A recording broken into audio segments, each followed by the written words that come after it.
పుష్ప 1 కానీ లేకపోతే పుష్ప 2 కానీ, it is his film. It is a Sukumar గారుస్ ఫిలిం.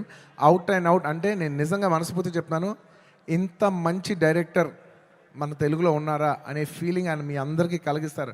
అంటే ఎంత గొప్ప మనిషి అంటే, ఇంత చేసిన అంటే ఒక ఫిలిం ప్రమోట్ చేయడానికి నేను ప్రతి ఊరు తిరిగి ప్రమోట్ చేస్తున్నాను. ఆయన అసలు రాను కూడా రావట్లేదు. ఆయన he's trying to give you the best of the best for this. అంటే ఎలా చెప్పేది, he's trying to give his best to the audience. నేను నిజం చెప్తున్నా, ఈ సినిమాలో ఎవ్వరూ కష్టపడలేదు. కష్టపడడం అనే మాట చాలా చిన్న మాట. ఎందుకంటే అందరు ఇక్కడ జీవితాలు పెట్టేశారు.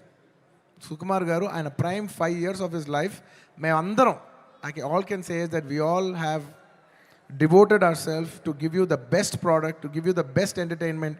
ఇవాళ ఈ సినిమాకి ఎంత గ్రావిటీ వచ్చిందంటే అది కేవలం మా సిన్సియరిటీ మీ మనసులకు తగిలి మీరు మమ్మల్ని ఆశీర్వదించారని మేము ఫీల్ అవుతున్నాం. And this is not possible without this man called Sukumar గారు. ఆయన లేకపోతే నేను లేను. ఆయన అనుకుంటున్నాడు నేను ఇది సినిమా బన్నీ చేశాను. అసలు ఆయన ఆర్య సినిమా లేకపోతే నేను అసలు లేను. ఈ స్టేజ్ లేదు, జనం లేదు, ఏమీ లేదు. So it is all him.